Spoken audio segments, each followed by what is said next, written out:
What's the good word, y'all? DKB here. So we found out that Zach Wilson will not be ready for week one. In fact, the earliest he may be ready is going to be week four against the Pittsburgh Steelers.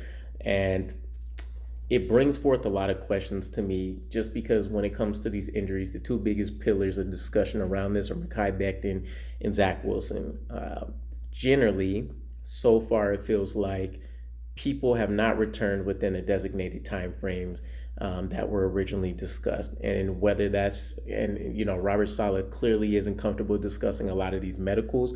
And I don't think it's just because of the Mekhi Becton situation. I think in general, he knows how touch and go it can be.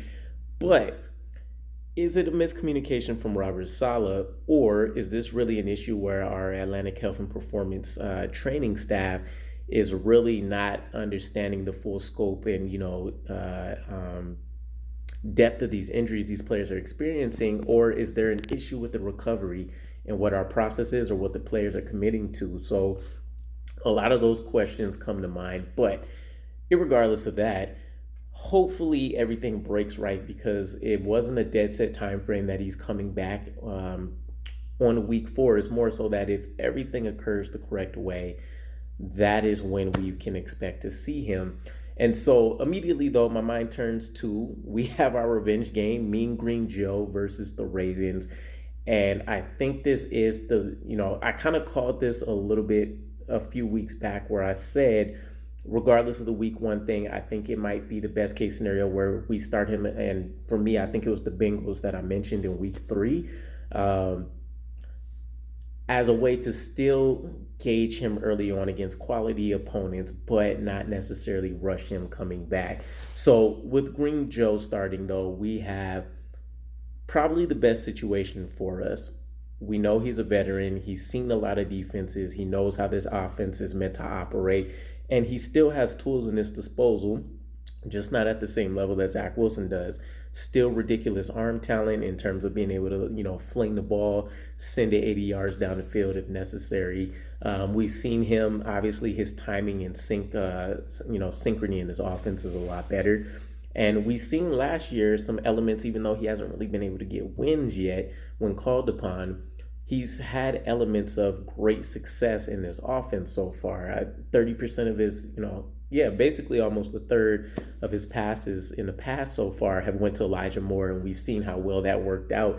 That was the start of his string of, 4 or 5 weeks of success where it looked like he was one of the top 5 best wide receivers in the NFL.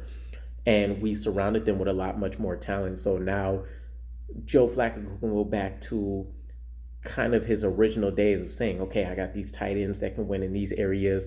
The intermediate part of the field, I think, is where we see him shine the most. And we have plenty of players that are able to run perfect routes within that realm. Corey Davis is excellent there. Elijah Moore, Garrett Wilson, we've already seen excel in that area. Braxton Berrios and Elijah Moore can still have a lot more of that creative freedom that I expect Mike LaFleur will dial up again now that he has Joe Flacco at the helms, because he can sense when things are off and, audible out of things, or if he knows it's the perfect play call. And, there's a lot more that you can kind of implement right now, whereas we're still trying to fill Zach Wilson out. And it's the beauty of this scheme where quarterbacks are plug and play, and you're just going to have varying degrees of what the success should look like on the high end. Zach Wilson has all the tools. He just doesn't have the experience, whereas Joe Flacco has some of the tools and all the experience. And then Mike Weiss on the other end of that spectrum, he doesn't really have the same tools that the other two has, and he has the experience just from being in the league a while, but not necessarily a lot of the starting experience. So I'm all on board for this, and I think this does give us our best chance to start potentially 2-2, or at least go 2-1 within this first 3 stretch of games with Joe Flacco at the helm. So I'm all excited for it. I do think this could be where we see Elijah Moore break out extremely early, especially with Tyler Conklin as well. And there's a lot to be excited for in this game. A lot of the matchups are going to come back into play as well. But, I think the focal point is definitely going to be this whole quarterback conversation for the remainder of this week. Will Zach Wilson be ready for week 4? Will Joe Flacco come out and prove that he can still be a starter like Robert Saleh mentioned? And then this does put that conversation back into play once again now that we still have Chris Streveler on the practice squad, where if Joe Flacco performs well, does he build a value and does Joe Douglas pull the trigger on potentially unloading him elsewhere after this 3-week stretch if he feels comfortable with Mike White and Chris Streveler back there?